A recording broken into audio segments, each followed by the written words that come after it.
users to review permit application statuses, view documents, upload documents, see fees, as well as schedule inspections as needed. Communications and marketing. The capital project highlights map will be released on city social media this week, and the capital project story map has also been updated with the latest progress photos. They've been supporting finance to promote budget engagement stakeholder sessions. Some are targeted as well as public, so you'll note that the Grande Prairie youth ages 14 to 24 have been invited to participate, and that's to be held on August 11th. Youth ages 14 to 24 are encouraged to attend to learn more about the budgeting process and provide feedback. Additional public engagement sessions are being planned for the fall, and we encourage everyone to stay tuned to the 2022 budget engagement page located on the city's engagement platform for latest details as they develop. Thank you. Thank you, Daniel, for update. Any question for Daniel? Seems like none. Jackie, you have anything? I'm good, thank you. Thanks, Jackie.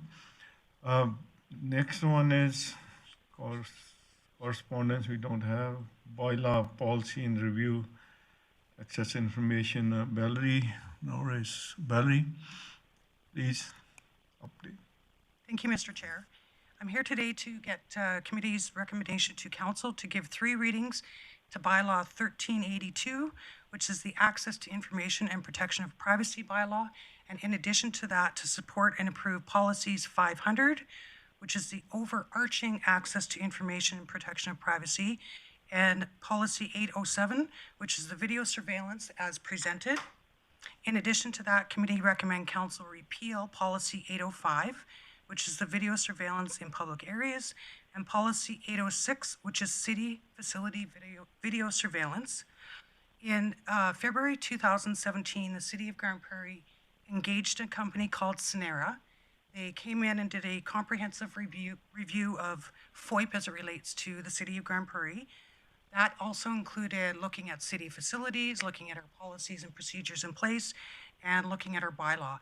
So the bylaw you see in front of you today, it's essentially it was cleaning it up to make sure it's in alignment with legislation. And then the 2 policies that you have in front of you, the first policy, of course, is, like I said, the overall access to information. It goes in a little bit more depth than previous policies that were in place.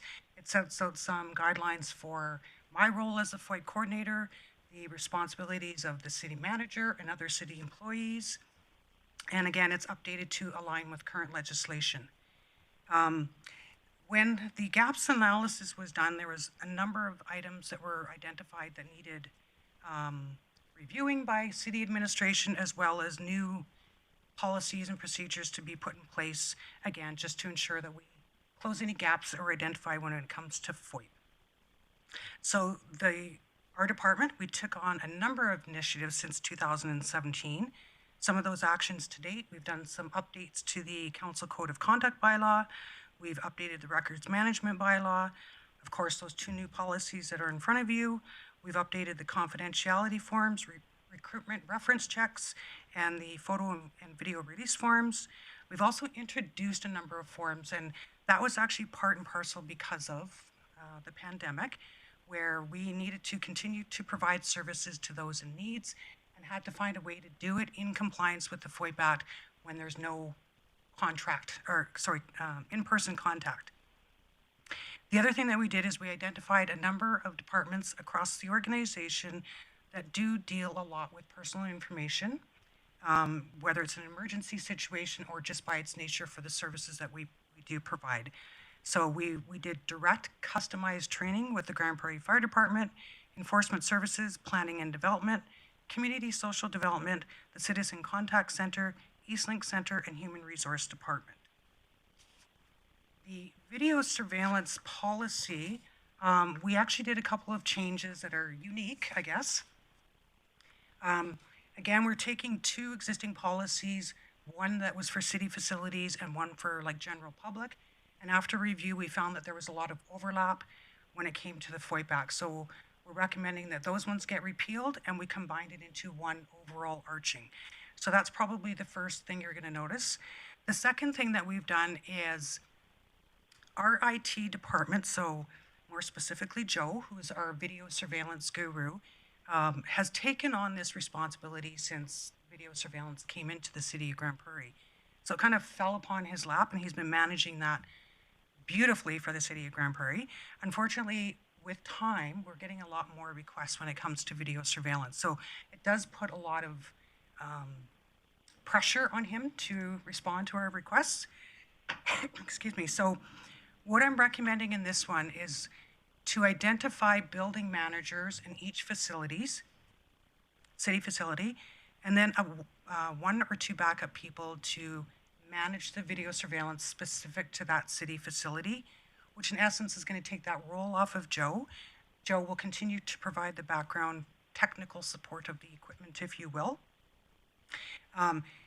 If this policy goes through, the expectation is that those building managers will have to take mandatory video surveillance training. So it's how do we access it, who can we release it to under the FOIP Act, and what does that look like? Where do we store these records, and how do we report them at the end of the year to our annual reporting that we do to the Commissioner's Office. Other than that, I think that's it, unless there's any questions. Thank you, Valerie. And any question for Valerie? Go ahead, Dylan. Great, thank you. Definitely appreciate modernizing this to both give people access to information, but also protect privacy. I do have a question about the use of video cameras. And I know that in a lot of municipalities, video cameras are becoming a part of some smart city initiatives to use algorithms to track usage of facilities, to turn on and off smart systems, things like that. Would anything in this FOIP policies prevent us from using video cameras for smart city initiatives for things like that? I respect that we don't want to release videos of individuals, but for collecting data and using data to deliver services better, would we still be able to do that? Valerie? Thank you, through the chair. It depends on how we identify the purpose of collecting that information. So one thing the FOIP Act is extremely clear about is when we collect, use, or disclose personal information, we have to announce that we are doing it. So we've got updated signs that will go up to align with this new policy for video surveillance, for example. If we said in there, if we modified it to say something to the effect that, you know, we may use it for statistical information, whatever the case may be, we'd have to be careful that we're not impeding on personal information in that collection of that data, and that we are clearly identifying that we're doing it for that purpose. Thank you. Any other question for Valerie? Eunice? Thank you. Thank you, Chairman Hess.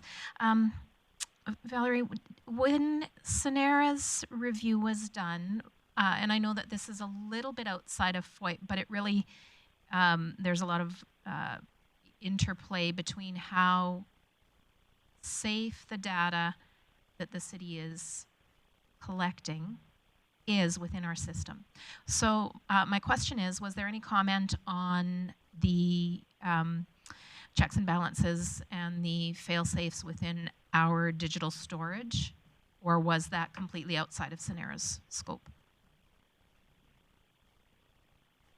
Thank you, through the chair. The gaps analysis did touch on that. They didn't go into great detail. They were confident with how it was being stored was secure. There was an identification made that there wasn't policies or procedures in place that regulated who had access to that information. So we've addressed that obviously through this, as well as other mechanisms that we've been working on behind the scenes to ensure that those who require access have the necessary access. Okay. Any other question? Not, so I'm looking for motion, Eunice? Certainly, just let me get my eScribe back up. So I am going to move that committee recommend Council give 3 readings to bylaw C-1382, being the Access to Information and Protection of Privacy bylaw. Also that Council approve Policy 500, being the Access to Information and Protection of Privacy bylaw. That Council approve Policy 807, being the Video Surveillance Policy. And that Council repeal Policy 805, being the previous Video Surveillance in Public Areas Policy, and repealing Policy 806, being the City Facilities Video Surveillance Policy, such that those are both covered in 807. Thank you. Thank you, Eunice. Motion is on the table. Anybody, any question? No, call the votes on strike.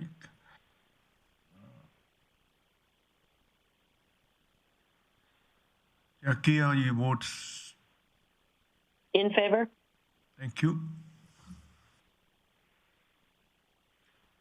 Motion carried on unanimously. And next one is our outstanding items. Daniel? Thank you, Chairman Haas. So just one item on the outstanding items list, remote attendance options, and it's still on track for August 31st. Thank you. Yeah, go ahead, Kevin.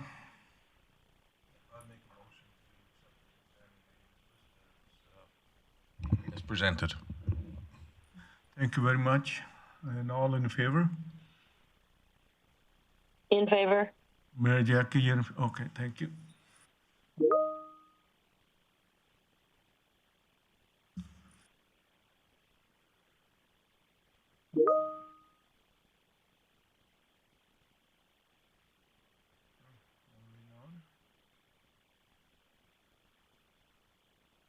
In favor. In favor? Thank you. Motion carried. And with that, we had adjourned the meeting. I think Kevin O'Toole, next 5 minutes.